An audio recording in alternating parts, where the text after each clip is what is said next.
What's up, guys? Hey, Jared Beckstrand here, Doctor of Physical Therapy, ToneandTitan.com. Right now, at the time of filming this video, it's April 2020. We're right in the middle of this whole COVID-19, coronavirus, shutdown, lockdown, whatever it is that you want to call it. My clinic actually isn't seeing patients right now, and I don't know about you, but I'm finding myself with a little more time on my hands.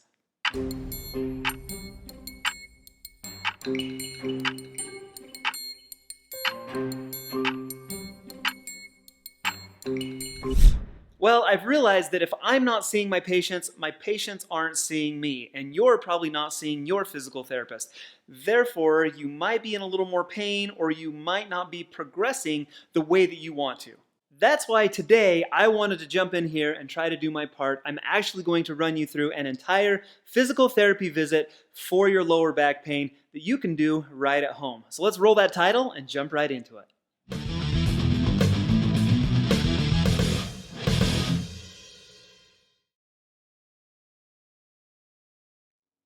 All right, welcome to my living room. I hope that the tips and the advice that I share with you today are going to help you out of some of the lower back pain or discomfort that you might be experiencing. Now, the trick to shooting a video like this, however, is that not all low back pain is created equally, and depending on what exactly is causing your low back pain, I would treat that a little bit differently if you were to come in and to see me in my clinic. What I want you to do is, if you're interested in finding something that's a little more in-depth and a little more detailed for your specific problem, I've linked quite a few videos down below in the description to this video. As you scroll through that, hopefully you'll be able to find something that's a little better suited, a little more individualistic to your unique needs. That being said, the purposes of this video are to run you through a very basic physical therapy treatment, simple equipment, simple things, simple exercises and stretches that you can do right at home to hopefully help your back out and help you to feel better. Let's get into it right now.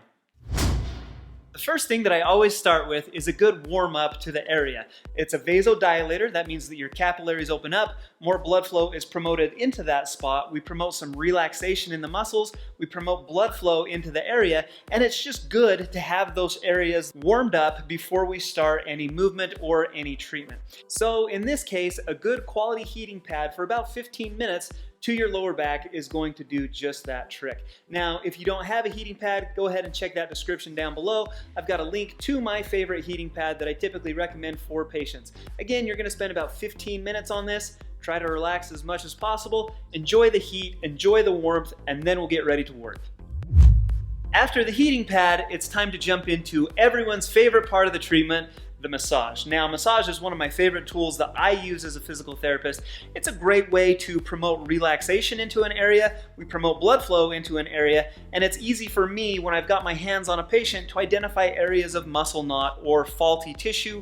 Massage is a great way to facilitate relaxation and to get muscles ready to move and ready to work again. So to do this, you're obviously going to need a little bit of help. Go grab your partner, your spouse, your boyfriend, your girlfriend, your mom, your dad, your brother, sister, cousin, whoever it is, employ someone's help to come in and to work that area over a little bit. Now, as you're doing that, keep in mind that you want to provide them with regular feedback. Give them feedback on their pressure, whether it's too hard, whether it's too soft. If you'd like them to push harder in areas and softer than others, just be very vocal about the feedback that you give them. Keep in mind that this should be effective, it should be beneficial, it should be relaxing, and it should help you to feel better, not worse, in those areas. Keep in mind that if you can't do it comfortably, or if you can't give them feedback so that they provide that massage comfortably, may not be the best option for you at this time. Feel free to go ahead and skip it. So, massage is a great way to promote relaxation and to feel better, but what happens if there's no one around? Don't despair, there are actually some great self-massage tools out there that you can provide this relief to yourself. Probably my favorite of which is this right here. This is called the Theracane. This is a great tool that you can use to provide that massage to yourself. Once again, check the description to this video down below. I've got a link to the Theracane right down there.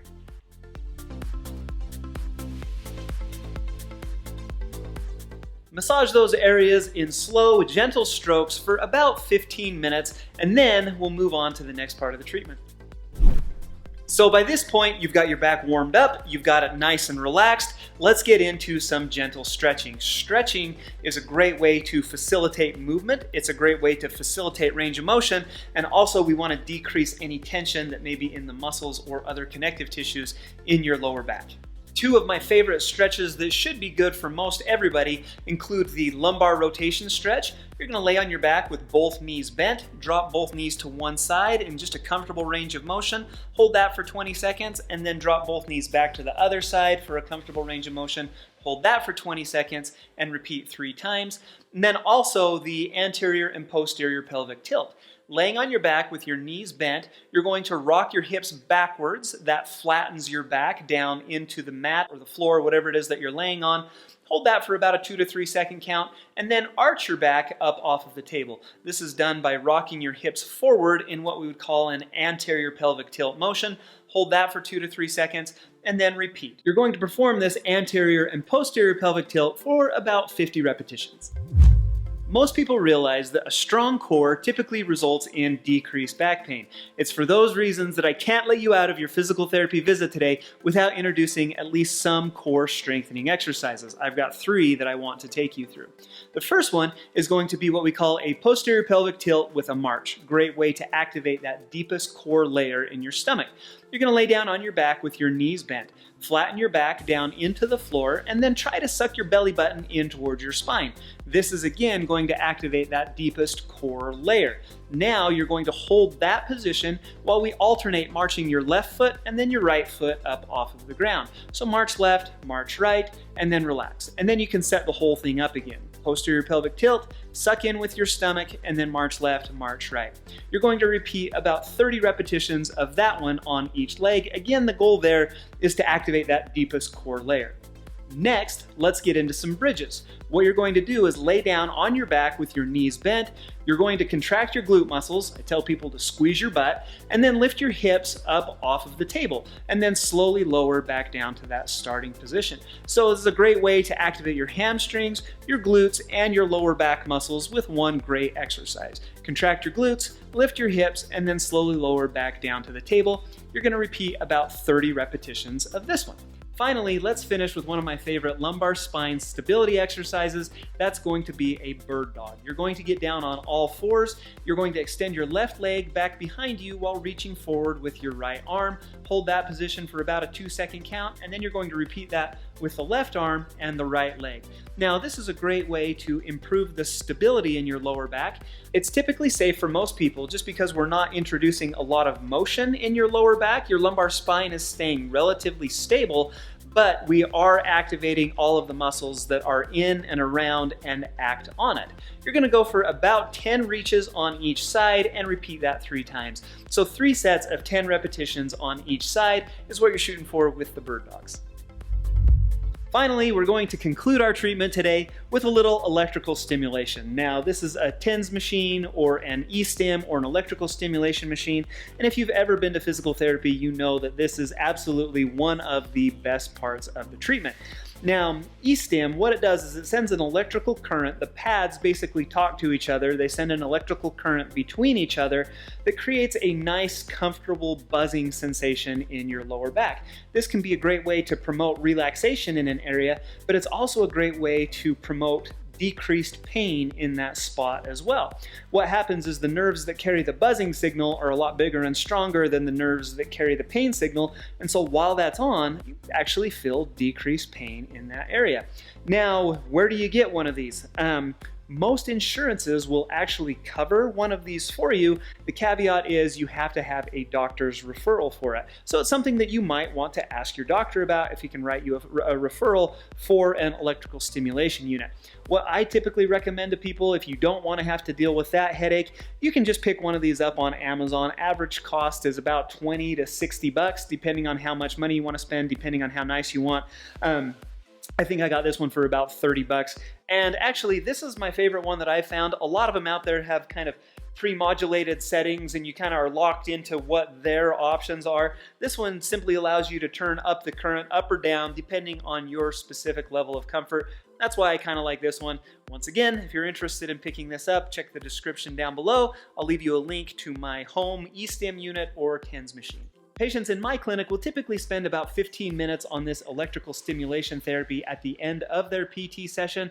I usually do it in conjunction with heat or ice, depending on the patient's specific needs. If they liked the heat, if they liked the relaxation, I'll grab that. Ice, I typically reach for if there's any increased pain at the end of the session, and I want to settle down any inflammation that we may have stirred up. All right, you guys, there you have it. There was your at-home physical therapy session for your lower back pain. Now, remember, above all, just because you can't get in to see your physical therapist right now, that does not mean that you should be stopping your physical therapy. There are a lot of exercises, stretches, and other things that you can be doing at home to continue to see progress, to continue to help your back to feel better, and to continue to make progress towards those goals that you have for yourself. So I hope this helped you guys out. Of course, if it did, go ahead and smash that thumbs up button down below. Also, if you guys have any questions or comments about anything that I talked about, or even suggestions for future videos that you would like to see from Tone and Tighten, please leave that in a comment down below. Hey, thanks again for watching right here on Tone and Tighten. If you haven't done so already, smash that circle button right down there to subscribe to my channel right here on YouTube. Also, there's 2 more videos that might help you out with some of the low back pain that you're experiencing. And until next time, we'll see you soon.